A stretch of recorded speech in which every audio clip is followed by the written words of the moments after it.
So today we will do two tests which helps us to test whether a given series is convergent or not. देखिए total फंडा हमारा क्या है कि हम सीरीज पढ़ रहे हैं, तो हम जानना चाहते हैं कौन कौन से मेथड्स हैं, जिन मेथड से जिन तरीकों से आप कोई भी गिवन सीरीज को टेस्ट कर सकते हो कि वो कन्वर्जेंट है या नहीं है। ठीक है, कुछ नाउन सीरीज हैं जिनके बारे में हमने पता किया, जिनके बारे में हमने प्रूफ किया कि वो कन्वर्जेंट हैं। जैसे आपने सबसे पहले हमने ज्योमेट्रिक सीरीज देखी थी, ज्योमेट्रिक सीरीज देखी तो हमने कहा कि ज्योमेट्रिक सीरीज कन्वर्जेंट होती है अगर मॉड ऑफ आर जो है वो लेस देन 1 होता है। फिर हमने पी सीरीज देखी कि पी सीरीज में 1/n⁴ जब आप देखते हैं तो 1/n/p इज कन्वर्जेंट ओनली जब आपके पास p ग्रेटर देन 1 है। तो कुछ तो ये सीरीज है जो आपके पास जिनके बारे में इंफॉर्मेशन है, तो मे भी आगे जो अब कंपैरिजन टेस्ट हैं उन टेस्ट में हम इन सीरीज को यूज करें कभी कंपेयर करने के लिए कि कंपैरिजन टेस्ट वर्ड से क्लियर हो जाएगा कि आपने दो सीरीज को कंपेयर करना है।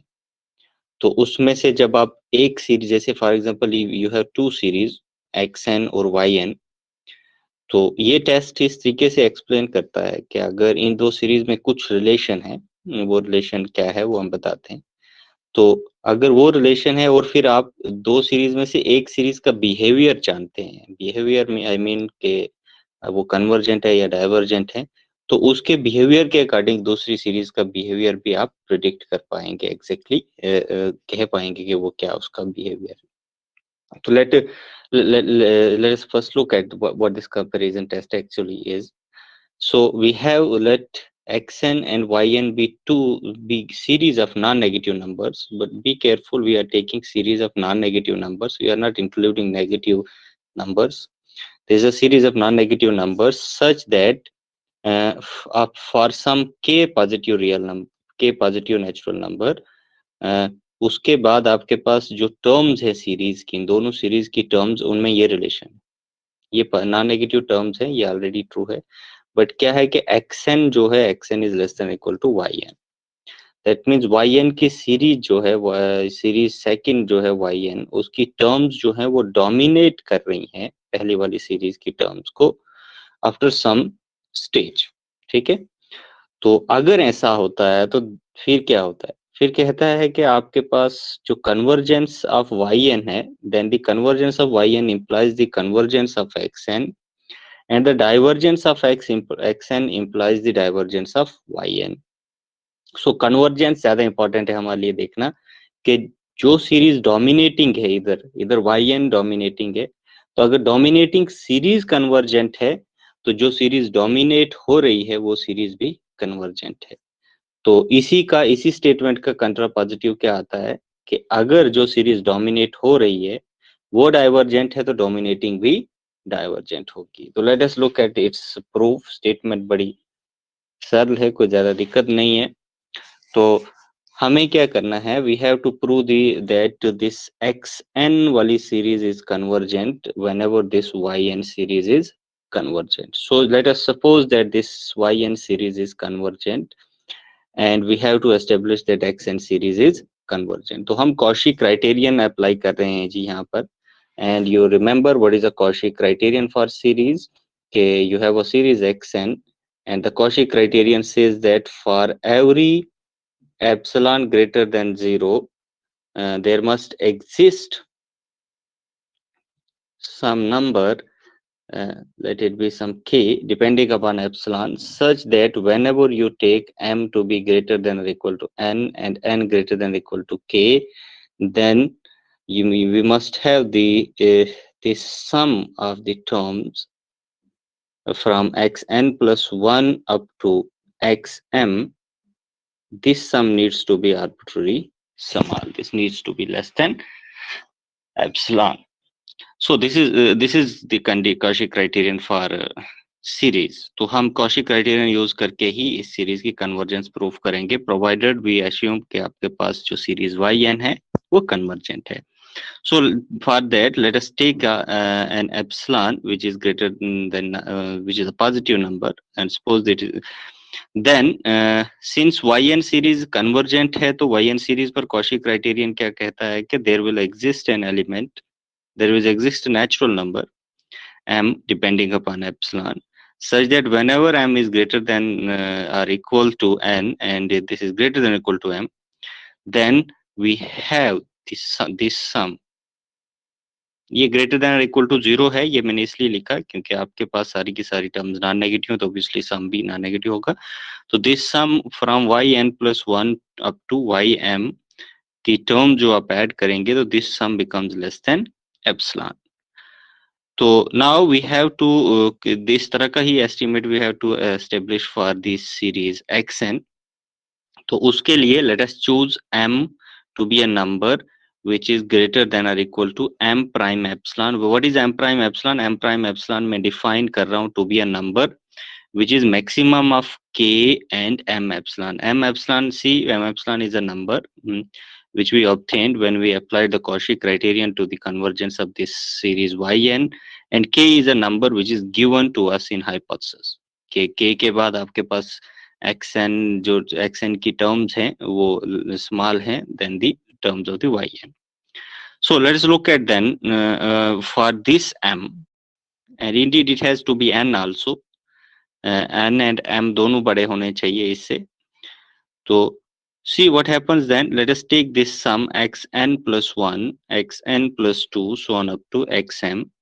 अब since we are choosing n and m to be greater than or equal to m prime epsilon, and obviously n and m becomes then greater than or equal to k also, and whenever these two numbers are greater than k, then our hypothesis says that the terms of yn are larger, are bigger, so yn plus 1 has to be greater than or equal to xn plus 1, then yn plus 2 has to be greater than or equal to xn plus 2, so on up to ym has to be greater than or equal to xn.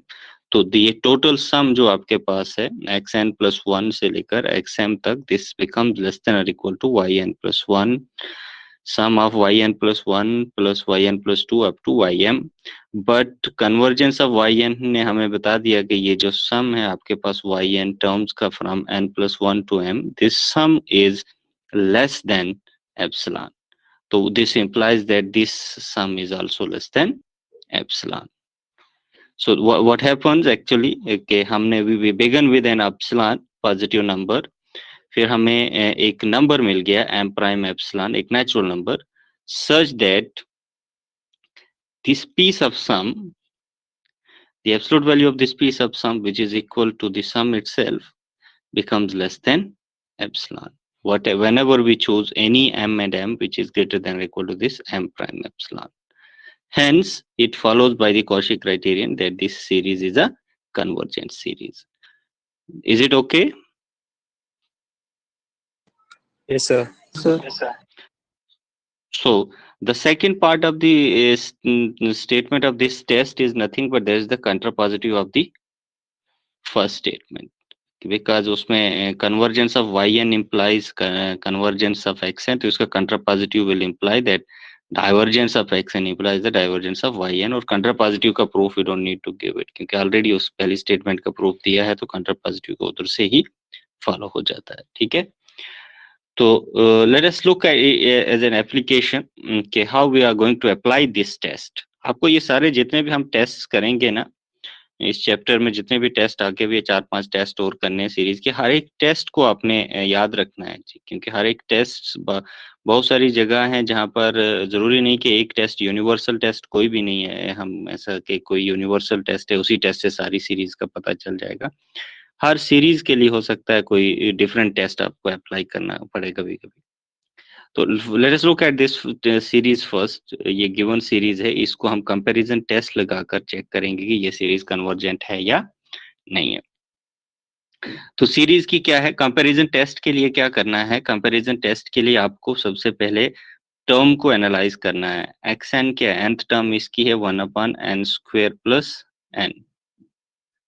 तो जब आप term को analyse करेंगे तो term को analyse करके दिमाग में आपके कोई सीरीज आनी चाहिए. कोई ऐसी सीरीज आनी चाहिए जिसके साथ आप इसको कंपेयर कर पाए, और वो सीरीज का बिहेवियर आपको पहले से मालूम होना चाहिए। अब इस केस में देखिएगा, ये जो सीरीज हम ले रहे हैं जिसकी टर्म 1/n² + n है, तो this is a series of positive numbers, okay, non negative numbers हैं। तो ये कंपैरिजन यहाँ पर बड़ा सटल है, क्योंकि n² + n is obviously greater than n², whenever you take n to be any natural number greater than equal a natural number। तो reciprocal में क्या हो जाएगा, रेसिप्रोकल में 1/n² + n is going to be less than 1/n²। तो ये आपके पास है, and this is true for every n greater than equal to 1। तो इसका मतलब आपको कंपैरिजन के लिए ये टर्म्स मिल गई, और इसके कारस्पॉन्डिंग, इन टर्म्स के कारस्पॉन्डिंग जो आपकी सीरीज है, इन टर्म्स के कारस्पॉन्डिंग आपकी सीरीज आपके पास ये बन रही है, 1/n² के कारस्पॉन्डिंग सीरीज आपके पास ये n² है।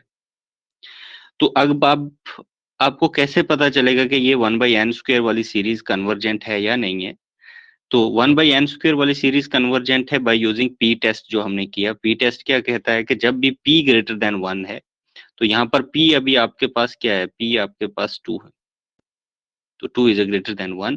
So by p test we know that this series is convergent, 1/n² is convergent, this know by p test। तो ये सीरीज कन्वर्जेंट है, और दैट मीन्स ये डोमिनेटिंग सीरीज आ गई ना। इसने अगर कंपैरिजन टेस्ट से अगर आप बिल्कुल ही मैच करना चाहें तो इसको y_n's रखिएगा, और ये आपके पास x_n's आ गए। तो ये सीरीज कन्वर्जेंट है, y_n की सीरीज आपके पास कन्वर्जेंट है। How do you know that it's a convergent? By p test we know that it is convergent, hence by comparison test it follows that आपके पास ये सीरीज भी कन्वर्जेंट है। Is it okay? Yes, sir.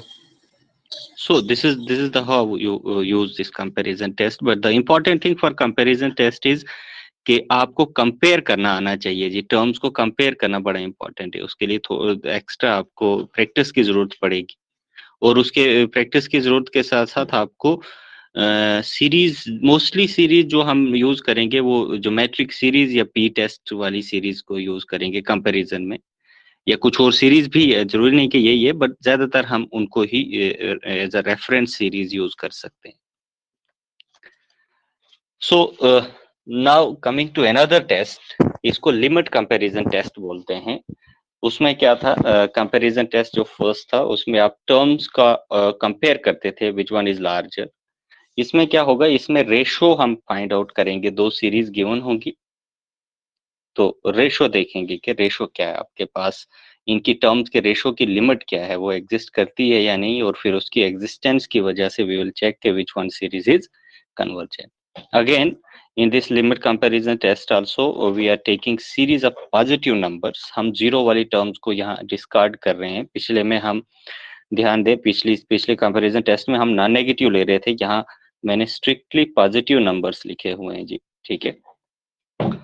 तो ध्यान रहे positive numbers हैं, ठीक है। वो पॉजिटिव क्यों लिख रहा हूं मैं, मैं बता दूंगा why we are taking positive.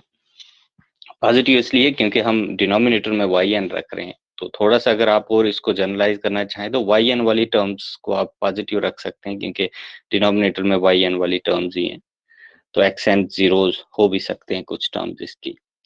तो it says that when you have these two series of positive numbers and we suppose that this limit exists, xn/yn की जो सीक्वेंस बन रही है, मान लेते हैं कि ये लिमिट एग्जिस्ट करती है, ये सीक्वेंस कन्वर्जेंट है। तो फिर क्या है, फिर कहता है कि अगर ये लिमिट नॉन जीरो है, अगर लिमिट नॉन जीरो है तो then xn converges if and only if yn converges. दोनों सी, अगर एक xn कन्वर्ज करेगी, yn कन्वर्ज करेगी, अगर yn कन्वर्ज करेगी तो xn converge, that means the convergence of these two series is equivalent. मतलब convergence of xn is equivalent to the convergence of yn। अगर xn कन्वर्जेंट है तो that will imply the convergence of yn, and अगर yn convergent है, but क्या condition है कि आपकी जो लिमिट है वो नॉन जीरो होनी चाहिए। और जीरो लिमिट के केस में क्या है कि अगर लिमिट जीरो हो जाए तो what is the situation, if r is equal to zero, तो उस केस में जो डिनोमिनेटर में टर्म्स हैं जिस सीरीज की, डिनोमिनेटर में टर्म्स हैं आपके पास yn की, तो लिमिट 0 होने का मतलब है, देखो ना, लिमिट 0 कब होगी, जब डिनोमिनेटर की टर्म्स इन्फिनिटी को जाएंगी, तभी तो लिमिट 0 होगी ना। तो डिनोमिनेटर या xn की टर्म्स 0 को चली जाएंगी और yn की टर्म्स बाउंडेड रहेंगी, तो लिमिट 0 होगी। तो उस केस में डिनोमिनेटर की के टर्म्स के कारस्पॉन्डिंग जो सीरीज है, अगर वो कन्वर्जेंट है तो फिर xn भी कन्वर्जेंट है। ध्यान रहे कि बी पार्ट में if and only if condition नहीं है, वहां पर yn की convergence will imply, convergence of yn will imply the convergence of xn, not the other way. So let us look at the proof. So what do we have? We have this situation. We first try to prove a part, and ये तो hypothesis का part है हमारे पास की limit मान लेते हैं exist कर रही है। तो first suppose that this limit which is denoted by r is a non-zero limit. तो अब देखिए पॉजिटिव टर्म्स है, तो वी नो दैट अगर आपके पास सीक्वेंस है, कोई भी सीक्वेंस है, उसकी सारी की सम ग्रेटर देन 0 है, और अगर वो सीक्वेंस कन्वर्ज करती है तो उसकी लिमिट जो होगी, उसकी लिमिट भी ग्रेटर देन और इक्वल टू 0 होती है।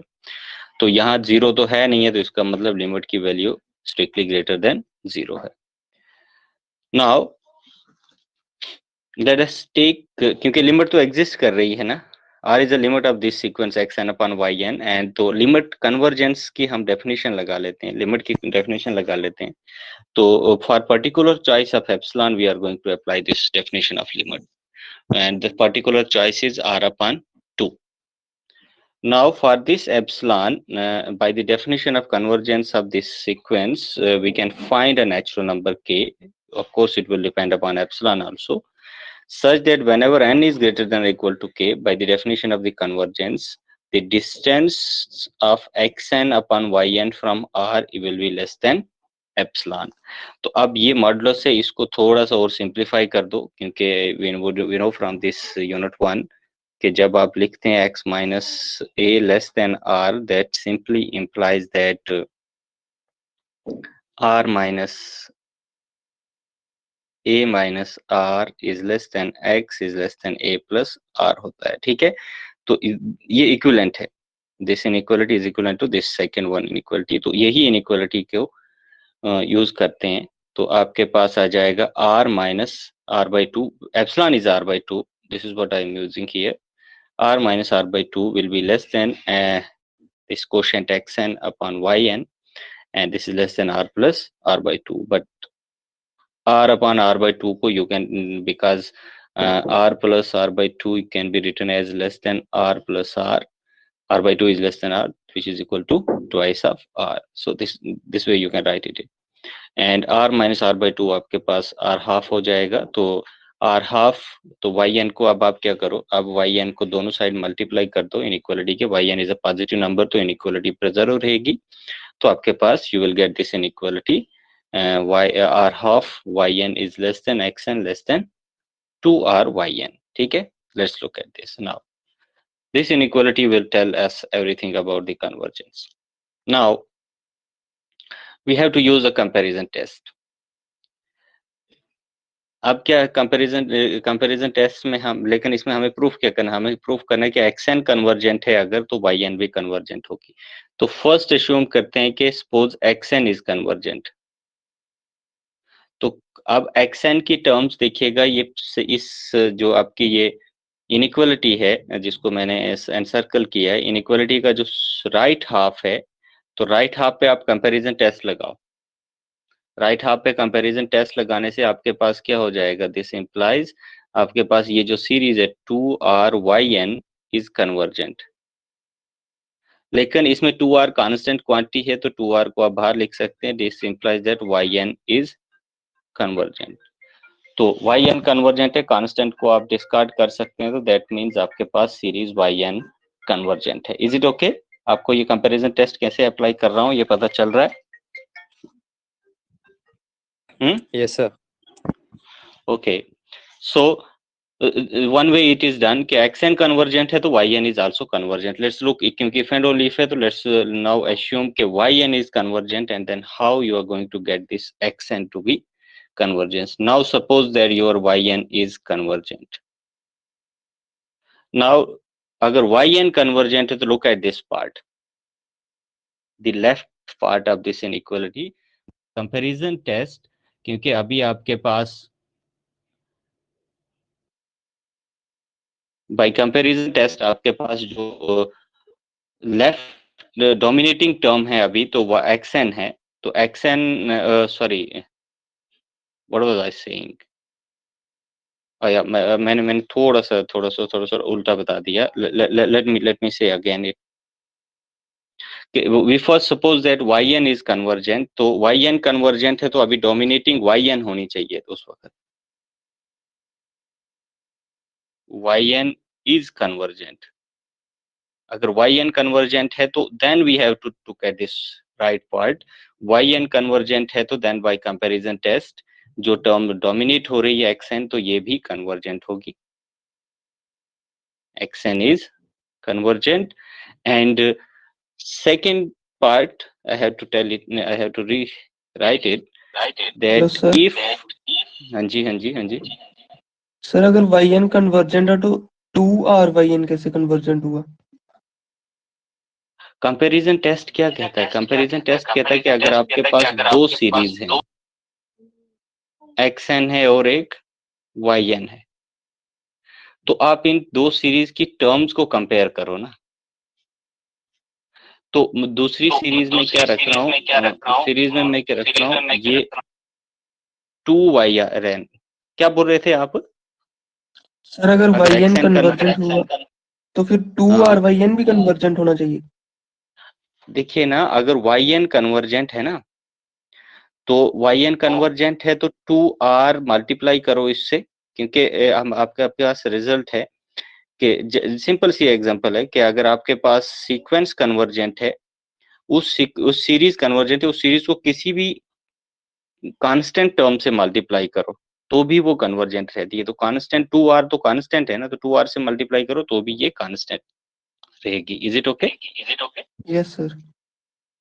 या वही चीज, इसीलिए वो कन्वर्जेंट होगी. ठीक है, तो नाउ दोबारा से मुझे क्या बताना है, सिर्फ ये वाला पार्ट यूज करना है कि अगर आपके पास xn कन्वर्जेंट है, इफ xn इज कन्वर्जेंट, तो xn कन्वर्जेंट होने का मतलब है कि आपके पास अभी डोमिनेट हो रही है ना, xn डोमिनेटिंग है, तो comparison test will say that आपके पास r/2 yn भी कन्वर्जेंट है. बट r/2 कांस्टेंट है, तो कांस्टेंट विल नॉट मैटर, ये नॉन जीरो है, तो इसका मतलब yn कन्वर्जेंट इज कन्वर्जेंट. तो this simply means this is convergent only when yn is convergent. तो ये डायरेक्ट हो जाता है इस तरह से कंपैरिजन टेस्ट से. Is it okay? Yes sir. So then we have the part B, जहां पर आपके पास लिमिट का वैल्यू 0 है. एंड लेट अस सी कि लिमिट के वैल्यू 0 में क्या होगा. For suppose that you have this limit r to be 0, तो उस केस में let us choose epsilon to be 1, क्योंकि epsilon limit epsilon equal to 1 पे डेफिनेशन लगा लीजिएगा. So there will exist some k number positive such that आपके पास limit की डेफिनेशन ऐसे होनी चाहिए ना, xn upon yn minus limit has to be less than 1, क्योंकि एप्सिलॉन 1 ले रहे हैं. बट आपके पास xn और yn पॉजिटिव है, तो कोशेंट भी पॉजिटिव है, तो xn upon yn you can write to be less than 1, and ये पॉजिटिव है तो you may write it in this way. तो ये आपके पास आ गया 0 less than xn less than yn for all n greater than equal to k. But when you have this inequality, आप इसको इस तरीके से लिख सकते हैं, xn is less than yn for all n greater than or equal to k. तो ये तो सीधी डायरेक्ट एप्लीकेशन हो जाएगी comparison test. By comparison test, let me write it ct, comparison test, summation xn is convergent if summation yn is convergent. ठीक है जी, is it okay? Yes sir. So this is the last example where you have to test the convergence of this series. I have given you a hint here that this series is closely related with this. Maybe you have to apply this limit test. Try to apply limit test and then see whether this series is convergent or divergent. Is it okay? This is left for you. You may check it. And you might check from text book, आपके जो text book है, आपको text book मैंने post कर दी हुई है, आप उस टेक्स्ट बुक से भी बहुत सारी और एग्जांपल देख सकते हैं कि कंपैरिजन टेस्ट अप्लाई करके कैसे आप सीरीज को चेक कर सकते हैं कि वो कन्वर्जेंट है या नहीं है। तो और आपको सीरीज चेक करना आना चाहिए। हर एक टेस्ट से आपको कम से कम 4-5 सीरीज को प्रैक्टिस करना है कि वो कैसे उसकी कन्वर्जेंस टेस्ट की जा सकती है। So any questions? Yes sir. बोलिए। यस सर, आपने थ्योरम 2 कराई थी हमें चैप्टर की बिगिनिंग में, उसमें एक पॉइंट क्या मार्क। था उसमें? एक मिनट सर। हाँ, इस वहाँ पीडीएफ पे में नहीं है ना वो? नहीं सर, इससे नहीं है वो। लाइक जब बिगिनिंग में आपने हाँ हमें ठीक है, थ्योरम में, बोलो बोलो। हाँ, बोलो बोलो। हमें टेलीग्राम पे पोस्ट कर दिया उसका स्क्रीनशॉट। सो हाँ नहीं, उसमें, बोलो इधर। हाँ हाँ सर, तो उसमें आपने करवाया था कि n n m greater than or equals to k of epsilon.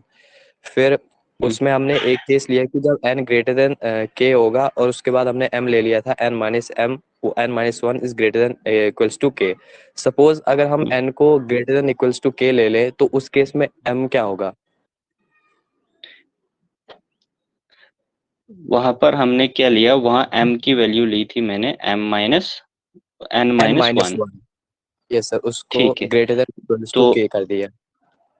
हाँ, तो उसको इसलिए लिया था क्योंकि देखिए n और m दोनों जो होने चाहिए, दोनों हमने greater than or equal to k होने चाहिए। तो वहां डेलिबरेटली ये लिया गया कि n को स्ट्रिक्टली ग्रेटर देन के रखो, सो दैट आपके पास जब हम ये चूज करें n माइनस वन, तो ये ग्रेटर देन इक्वल टू के रहे। वो इसलिए क्योंकि अगर आप n इक्वल टू के रखते तो फिर आपके पास n माइनस वन जो होता वो ग्रेटर देन और इक्वल टू के नहीं रहता ना। क्योंकि आपका जो जहां पर आपने अप्लाई करना है वो रिजल्ट, वो आपने रिजल्ट अप्लाई करना आई थिंक इस तरह से ना, x n minus x m less than somehow s n minus s m less than epsilon पे अप्लाई करना है वो। और एन और एम दोनों उस वक्त क्या होने चाहिए, they must be some way to be greater than k epsilon. यही है ना?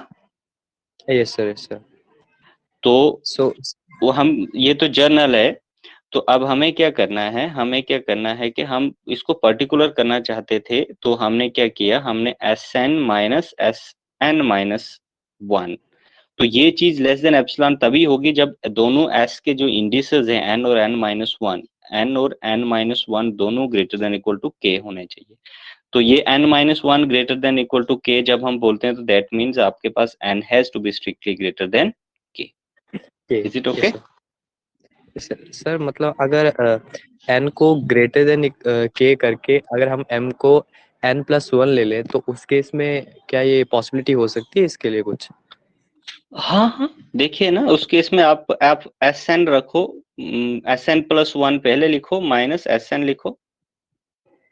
उस केस में आपके पास क्या बचेगा, उसके केस में s n plus one minus s n में आपके पास जो बचेगा वो एक्स एन प्लस वन बचेगा। तो उस केस में आपके पास एक्स एन प्लस वन की limit will go to zero, जो वहां पर प्रूफ है। तो ये लिमिट जीरो होगी, दैट मीन्स आपके पास limit X N plus one is equal to zero. But you know that अगर limit X N plus one zero है तो लिमिट एक्स एन भी जीरो हो जाती है, वो कोई इशू नहीं है, लिमिट एक्स एन भी जीरो होती है। ठीक है? Got it sir, thank you. Any other? No sir. Okay then.